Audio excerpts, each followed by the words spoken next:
Fritz. Dungeons and Dragons Onslaught. Buddy, that's got your name on it. Looks to be the perfect game for you. Exploring that idea, I am going to pass. And that is a hard pass, especially maybe a little bit surprising coming from a miniature wargaming enthusiast, a Dungeons and Dragons enthusiast who is both a completionist and has poor impulse control when it comes to all things miniature based. But I'm looking at this game and I'm asking myself, just what is the target audience and who's going to pursue this game? Now, what I mean by that is certainly skirmish-based games are becoming more and more popular. And there is this idea, if you bought into one skirmish-based game and you halfway like it, if the minis seduce you, you'll jump into that game. That's kind of an illusion. And I say that miniature skirmish-based games where it looks like the buy-in is small. I get the core, I get one or two factions, maybe I get an X-Pack, there we go. It's not like I'm playing this big wargaming system where I have to build and paint and collect.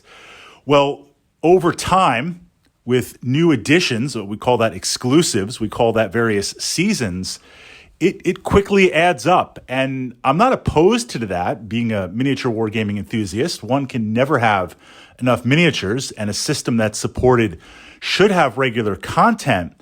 But going beyond the skirmish game, we have to look at the fact that it's Dungeons and Dragons. That works for and against the game. And then there's the big what if. It's not going to be supported. Do you want to jump into that? So let me kind of frame this idea here. You have a miniature skirmish-based game targeted towards Dungeons and Dragons enthusiasts. Now, the old thinking used to be release some miniatures, have it be a skirmish-based game. I bought into the D&D 3.x skirmish game hard. And when it was dropped, that was okay. I wasn't too salty about it because I could continue to use those miniatures in my D&D campaigns. A lot of them I rebased, I painted. It was a good way to get kind of bulk miniatures that were already pre-painted and ready to augment or kind of keep how they were. We see this with other board games and how they cross over to the D&D meta universe where, well, if I buy the board game, I can play it, and I can also use it for my D&D adventures. Dungeons and Dragons players have regularly been bringing in miniatures from other game systems, other lines to support their own game. Having exclusive D&D miniatures, is there really an allure to it? Yes, the monsters will match in the monster manual. The visuals will match. But is that enough to sell the game? So I think that partial target audience of, well, if you like D&D, you'll like this game and you'll use the miniatures in your own D&D games. You could, but I'm willing to bet if you've been involved in D&D for about a year, at least, and you've decided to plunge into the miniatures, you've already been building up your stable. You've already been building up what you have. The other aspect is interesting, and I've seen this from Warhammer 40,000, which is another gaming sci-fi universe and community. This idea of, well, if I buy into other D&D games, I will play that when I'm not playing Dungeons and Dragons. That really doesn't work out as much as you would think it would, simply because you spend so much time playing Dungeons and Dragons, and if you have time, you might as well play Dungeons and Dragons. I learned this with 40K. I'm a big Warhammer 40K enthusiast.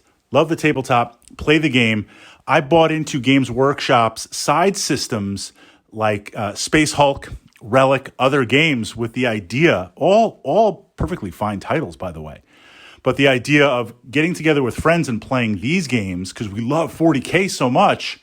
When we got together, it was just like, well, let's play some 40K and see how that goes. So I have to wonder if you're targeting it towards D&D players who will also use the miniatures, you probably have that. If you target it towards D&D players that will play this when they're not playing D&D, they're probably busy playing D&D, especially with virtual and other aspects that are out there beyond just traditional physical tabletop. So we're not even bound by the constraints of geography and time in terms of getting a D&D game. So that really, in my mind, only leaves the target audience of skirmish-based games. Maybe you play a little D&D, maybe you're into some miniatures, maybe you're into some fantasy stuff. Well, the competition is fierce. I mean, I understand why they're putting out Onslaught, because you want to get a piece of that cash pie. You want that cash grab. There are other skirmish games out there. And it doesn't even necessarily matter if they rank better in terms of rules and in terms of production value.